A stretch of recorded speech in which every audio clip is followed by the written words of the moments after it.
Muy buenas noches, familia, ¿cómo están? Hoy yo estoy muy feliz, muy contenta, agradecida. Vamos a estar hablando de un tema que actualmente está súper en auge. Vamos a estar hablando sobre la situación en España, la migración ilegal y cómo esto nos afecta a nosotros en general. Shalom familia, bienvenidos a un nuevo episodio de Busca tu Esencia con yo Judith, un espacio donde no repetimos discursos, los analizamos, los cuestionamos y tratamos de comprender qué interés se esconde detrás de los acontecimientos que están transformando nuestro mundo. Hoy dirigimos nuestra mirada hacia España. Durante años la inmigración ha sido presentada como un debate entre dos extremos: abrir completamente las fronteras o cerrar sin considerar circunstancias humanas. ¿Qué pasa con esto? Sin embargo, lo que está sucediendo actualmente en España nos obliga a formularnos preguntas mucho más profundas. ¿Puede un Estado conservar su soberanía si no controla quién entra en su territorio? Póngame aquí en los comentarios. ¿Usted cree que un país,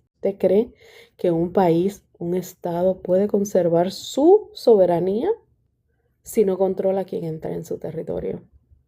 ¿Puede Europa garantizar derechos humanos sin establecer límites claros? ¿Está Marruecos utilizando su posición geográfica como una herramienta de negociación política? ¿Y qué sucede cuando la solidaridad supera la capacidad real de las instituciones de un país? Antes de comenzar, haré una precisión, ¿ok? Durante este episodio utilizaré principalmente el término migración, migraciones españolas y europeas, ¿ok? Una entrada no autorizada no significa automáticamente que toda persona sea un criminal o quienes solicitan asilo tienen derecho a que su caso se evalúe, ¿ok? Pero reconocer esa diferencia jurídica también significa negar el derecho del Estado a controlar sus fronteras y ejecutar retornos cuando una persona no tiene autorización para entrar. ¿Ok? Entonces, ¿qué ocurrió en Ceuta este fin de semana? A finales de julio, porque vamos a ponernos en contexto, España experimentó una entrada masiva y extraordinaria de personas desde Marruecos hacia Ceuta, territorio que es español, situado en el norte de África y una de las fronteras terrestres de la Unión Europea con el continente africano. Las estimaciones iniciales hablaron de aproximadamente 50.000 personas cruzando el periodo muy brevemente. Pero hoy, 3 de agosto, España calcula que hay alrededor de 70.000 personas. España calcula que hay alrededor de 70.000 personas que habían regresado a Marruecos, mientras 3.000 a 5.000 permanecían en Ceuta. Estas cifras a mí me llaman mucho la atención. ¿Tú sabes por qué? Porque dicen que son 70.000 la atención. ¿Tú sabes por qué? Porque dicen que son 70.000 personas regresando pacíficamente y voluntariamente. ¿Por qué 70.000 personas entrarían a Ceuta y se irían de la misma forma en la que entraron? ¿Entienden? El balance provisional informado por Reuters registra 72 fallecidos del lado español y 11 del lado marroquí. Estas cifras van a seguir evolucionando al momento de marroquí. Estas cifras van a seguir evolucionando al momento de que yo prepare toda esta información. Pero pensemos por un momento la dimensión. Ceuta tiene una población aproximada de 85.000 personas, 85.000 habitantes. Recibir decenas de miles de personas en cuestión de horas no representa 85.000 habitantes. Recibir decenas de miles de personas en cuestión de horas no representa únicamente un desafío migratorio. Es una situación que afecta, número 1, la seguridad fronteriza, los servicios sanitarios, la distribución de alimentos, los centros de recepción para estas personas, la protección de los menores, la convivencia ciudadana y sobre todo la relación. La pregunta no es si debemos sentir compasión por quienes arriesgan su vida. La pregunta es si un Estado puede permitir que su sistema sea desbordado. La pregunta es si un Estado puede permitir que su sistema sea desbordado sin que exista un proceso ordenado de identificación, evaluación, asilo, integración o retorno. La dignidad humana necesita organización. La solidaridad sin La dignidad humana necesita organización. La solidaridad sin capacidad puede terminar produciendo abandono, explotación o, como vimos este fin de semana, caos. Porque eso fue lo que vimos, un caos total. El acontecimiento no refleja toda la tendencia del 2026. Aquí debemos separar el impacto extraordinario de Ceuta, de las estadísticas acumuladas antes de esa crisis.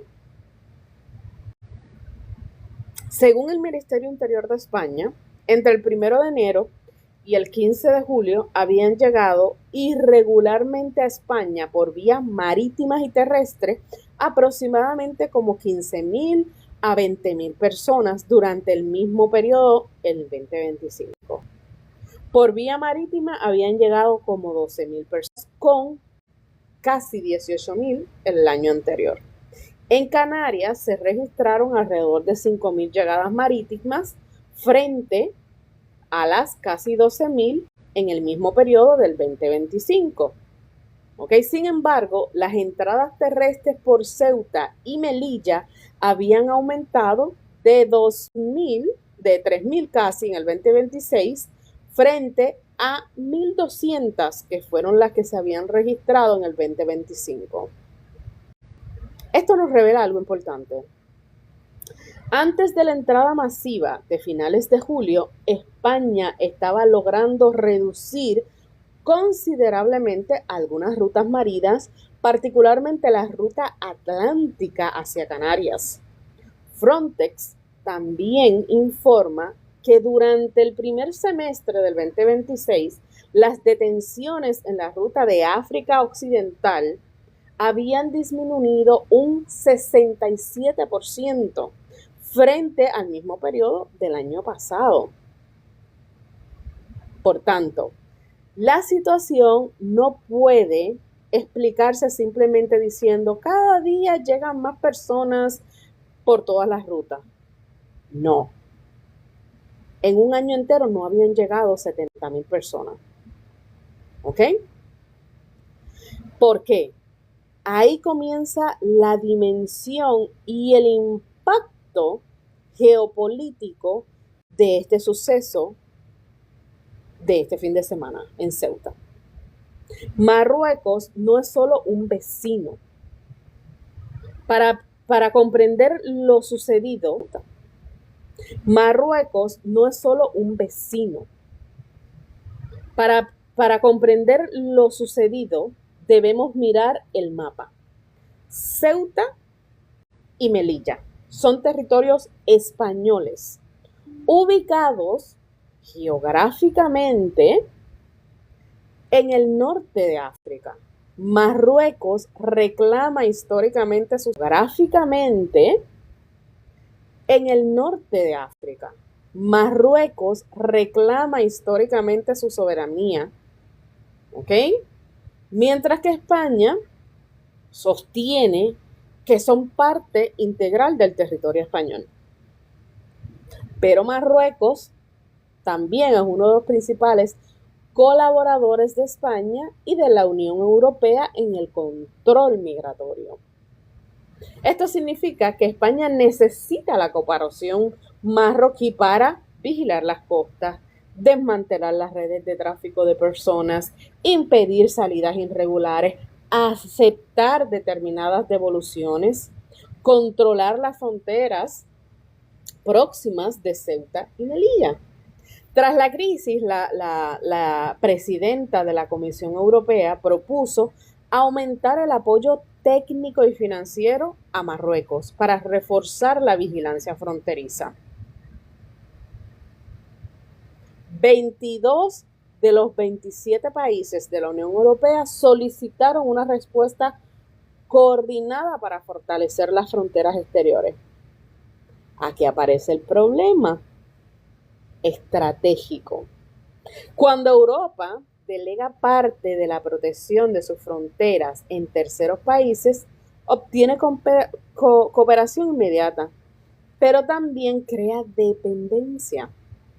Y quien controla una frontera estratégica adquiere poder para negociar. Porque aquí tenemos que entender que la geopolítica es el juego del poder. Y ese poder se obtiene a través de diferentes formas. Y la dependencia es una de ellas. Quien controla la frontera adquiere poder. Así de simple. No existe hasta este momento evidencia concluyente de que Marruecos organizara deliberadamente esta entrada masiva. Vamos a aclarar esto. Las versiones que atribuyen el acontecimiento a una operación política coordinada continúan ahora mismo sin ningún tipo de demostración. Entre las posibles causas analizadas se encuentra la difusión de información falsa por redes de tráfico, la interpretación incorrecta de una decisión judicial española y la pasividad inicial de algunos controles fronterizos. Es decir, una suma de varios factores. Sin embargo, incluso sin demostrar una operación planificada, la crisis deja una conclusión evidente. España y Europa son vulnerables cuando su seguridad fronteriza depende excesivamente de las decisiones de otro Estado. La migración ya no es únicamente un fenómeno social, también puede convertirse en una herramienta de presión diplomática. La regulación extraordinaria que se escuchó en redes sociales solicitándoselo a Sánchez para que Sánchez aprobara todo esto para estas personas votar por él, no se dieron a esperar. Fueron muchos videos que se fueron virales con esta información. El segundo gran evento del debate es la política española de regulación. En enero del 2026, el gobierno anunció un procedimiento extraordinario dirigido a personas extranjeras que ya se encontraban en España y podían demostrar una permanencia mínima de 5 años antes del 31 de diciembre del 2025. También se incluyeron determinados solicitantes de protección internacional siempre que cumplieran los requisitos o carecieran de antecedentes penales. Inicialmente se calculaba que unas 500,000 personas podrían beneficiarse. Sin embargo, para junio de este año, el gobierno había recibido alrededor de casi 1,000,000 de solicitudes, casi el doble de lo previsto. El gobierno representa la medida como una forma de hacer trabajadores de la economía informal, aumentar las contribuciones fiscales, cubrir vacantes laborales, combatir la explotación, responder al envejecimiento demográfico, fortalecer el sistema de pensiones. También el gobierno anunció un programa para conectar a las personas regularizadas con empleos en sectores como la construcción, el turismo, la transportación y cuidados. Los críticos, por otra parte, se sabe que eso no se puede evitar, consideran que las regulaciones extraordinarias pueden producir un efecto llamada. La expectativa de que futuras entradas irregulares también serán perdonadas o legalizadas. Entonces ahí, ¿quién usted cree que tiene la razón? ¿El que dice vamos a regular a todas estas personas para mejorar la economía? ¿O el que te dice si regulamos a todas estas personas vamos a crear que todos, absolutamente todos, también quieren venir para acá, para España? ¿Qué ustedes opinan sobre eso? ¿Qué es lo que realmente crea este tipo de regulación? ¿Quién tiene la razón ahí?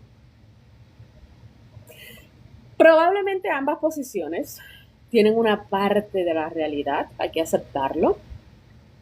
La regulación de una persona que lleva años trabajando, pagando alquiler y criando hijos en España, puede permitir que cotice, o sea, que pague impuestos y que salga de la explotación laboral.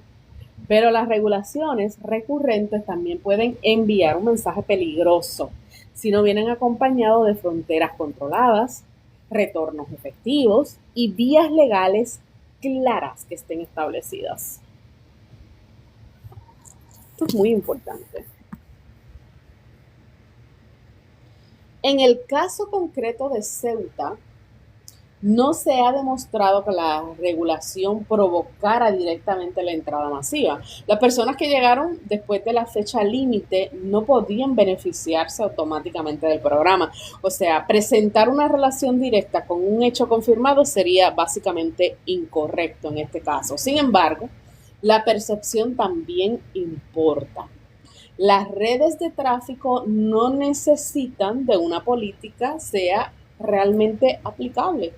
Les basta con distorsionarla y vender una promesa falsa a personas desesperadas.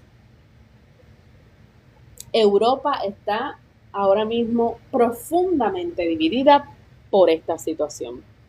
La crisis de Ceuta se convirtió en la primera gran prueba para el nuevo Pacto Europeo sobre Migración y Asilo, cuyo marco entró plenamente en aplicación el 12 de junio del 2026, es decir, aproximadamente casi 2 meses. El pacto establece mecanismos de solidaridad que pueden incluir reubicación de solicitudes, contribuciones financieras personal, equipamiento y otras formas de apoyo a los países sometidos a presión migratoria, ¿me entiendes? Pero una cosa es aprobar un pacto y otra muy diferente, aplicarlo durante una emergencia.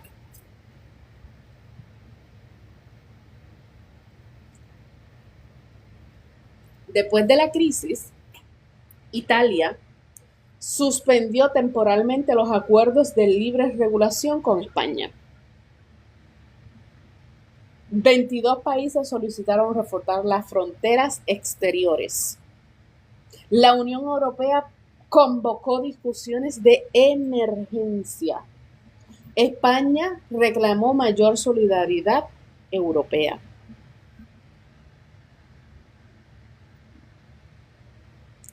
Diversos gobiernos responsabilizaron a las políticas migratorias españolas.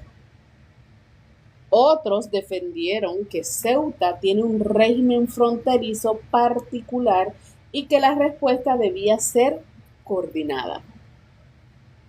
Esta división muestra que Europa todavía no ha respondido a una pregunta esencial que todos se tienen que hacer. ¿Quién debe asumir la responsabilidad cuando una frontera nacional es también una frontera europea? España protege una parte de la frontera exterior de la Unión. Y eso todo el mundo tiene que aceptarlo. Pero cuando esa frontera es desbordada, España no debería de enfrentar sola todas las consecuencias humanas, económicas y administrativas. Al mismo tiempo, Europa tampoco debe exigir solidaridad ilimitada mientras algunos estados aplican políticas que afectan el conjunto del espacio europeo sin suficiente coordinación. Entonces, la unión política necesita reglas que sean comunes. No deben funcionar con fronteras compartidas, pero entonces las responsabilidades son individuales. Así no se puede. Lo que casi nadie quiere decir claramente, España necesita inmigración, pero no necesita descontrol. Una economía con baja natalidad y una población envejecida necesita trabajadores jóvenes. Y eso es una realidad ahora mismo en España. Necesita profesionales, necesita cuidadores, necesita agricultores, transportistas, constructores, emprendedores, pero necesita inmigración, no necesita que el Estado deba renunciar a decidir cuántas personas puede recibir. ¿Qué perfiles laborales realmente se necesitan? Por un ejemplo, aquí dentro de Estados Unidos, México y Estados Unidos tienen un acuerdo. Hay muchos trabajadores que viven en México y diariamente pasan la frontera para trabajar dentro de los Estados Unidos. ¿Ok? Entonces, en esa parte de qué perfiles laborales necesita o cómo serán identificadas esas personas, quién puede solicitar protección, quién debe ser retornado a su país, qué compromisos de integración serán exigidos a esas personas, qué delitos impedirían permanecer en el país, porque estamos viendo que las mujeres están siendo atacadas dentro de España. ¿Cómo se financian estos servicios públicos? La verdadera elección no debería ser entre xenofobia o fronteras abiertas. No es así que se soluciona esta situación que España está atravesando actualmente. La elección debería ser entre desorden migratorio o migración legal planificada y responsable. Eso es lo que debería de estar tratando de implementar España. Migración legal planificada y responsable. Defender la soberanía, yo siempre lo he dicho, no significa despreciar al extranjero. Defender los derechos humanos no significa eliminar las fronteras. La compasión no exige ingenuidad. Y la seguridad no debe convertirse en crueldad. Tenemos que tener un balance, ¿ok? Entonces, ahora mismo España tiene que tomar 5 decisiones. Anótenlo ahí porque ustedes van a ver que que después van a venir y me van a decir, ¿tú te acuerdas aquel día que tú estabas hablando de esto y dijiste que España tenía que hacer esto, esto y esto? No lo hicieron. O lo hicieron. Esa es otra opción, que posiblemente lo hayan hecho. Entonces, uno, recuperar el control efectivo de sus fronteras. Eso es lo primero que tiene que hacer España. España debe contar con capacidad propia de vigilancia, identificación y respuesta. Eso vimos que falló. La cooperación con Marruecos es necesaria, claro que sí, pero no puede convertirse en dependencia absoluta. España no puede dejar la vigilancia de sus fronteras como una dependencia absoluta de Marruecos. No se puede. Si España no recupera el control efectivo de sus fronteras, la situación continuará empeorando.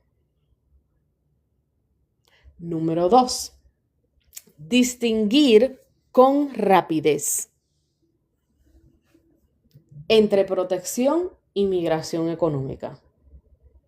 Quien huye de una persecución debe tener acceso a un procedimiento justo. Quien no reúne los requisitos para permanecer debe recibir una decisión rápida y jurídicamente ejecutable. El sistema que tarda años perjudica tanto al Estado como a la persona que lo está solicitando. Así de simple. Esto actualmente no se está teniendo en España. Lo tercero, crear vías legales vinculadas al empleo. Porque cuando existen vacantes reales, como ya yo les dije, por un ejemplo, dentro de Estados Unidos y México existe una relación, una vinculación directa para el empleo. España tiene que establecer programas transparentes de contratación desde los países de origen. Esto lo que hace es que reduce el negocio de los traficantes y permite planificar viviendas, servicios y la integración de esta persona. Así de simple. El número 4, combatir el trabajo ilegal. No basta con perseguir a quien cruza la frontera. También deben de sancionar a las empresas o las personas que se benefician de trabajadores sin documentos, de salarios abusivos, de condiciones inhumanas. Mientras exista demanda de la mano de obra clandestina, existirá incentivo para la migración irregular. Así de simple. Y número 5, exigir integración. Integrarse no significa renunciar a tu identidad personal, vamos a dejar eso claro. Significa que tú tienes que respetar las leyes, tienes que aprender el idioma, tienes que comprender las normas sociales, tienes que trabajar cuando sea posible y reconocer los valores constitucionales del país que te estás recibiendo. La integración es un acuerdo de responsabilidad mutua. ¿Okay? No es unilateral, es mutuo. Entonces, les voy a dejar unas preguntas para que ustedes, como uno dice, reflexionen sobre esta situación. Fueron básicamente 85,000 personas las que viven allí. Hasta el momento, según se reportan, entraron 70,000. Es decir, casi duplicaron la población en cuestión de días. ¿Ok? Entonces, una ¿Regulación masiva ayuda a la economía o incentiva nuevas entradas irregulares? ¿España debería aumentar su propia capacidad fronteriza o depender menos de Marruecos? ¿Debe realmente la Unión Europea obligar a todos los miembros a recibir una parte de los solicitantes de asilo político? ¿Cómo se distingue la solidaridad auténtica de una política migratoria irresponsable? ¿Puede Europa proteger los derechos humanos y al mismo tiempo ejecutar deportaciones masivas? ¿Debería la inmigración legal estar vinculada principalmente a las necesidades laborales de ese país? ¿La crisis de Ceuta fue solamente migratoria o también una advertencia geopolítica de invasión? Mira, de manera personal yo lo voy a compartir esta mi reflexión. La crisis española no comenzó con las personas que cruzaron una frontera. Comenzó mucho antes, cuando Europa evitó construir una política verdaderamente común, cuando se permitió que las solicitudes tardaran años, cuando los estados delegaron su seguridad a países externos, cuando empresas se benefician de trabajadores indocumentados, cuando los partidos políticos utilizaron el sufrimiento humano para dividir a la sociedad. Y cuando cualquier intento de formular preguntas legítimas fue reducido a una acusación de odio o un discurso de miedo. España tiene derecho de proteger su territorio. Europa tiene la obligación de compartir responsabilidades. Quienes necesitan protección merecen un procedimiento que sea justo. Y quienes no poseen el derecho legal a permanecer deben recibir una resolución clara y efectiva. Porque un país sin fronteras controladas pierde su soberanía. Pero un país sin humanidad pierde su esencia. No necesitamos elegir entre ambos. Necesitamos gobiernos capaces de proteger simultáneamente la ley, la seguridad, la dignidad humana y el futuro de los ciudadanos. Yo soy Judith la Antigua y esto es Busca tu Esencia, el espacio donde no repetimos discursos, los cuestionamos. Nos vemos en un próximo episodio. Shalom, shalom. Besos y bendiciones.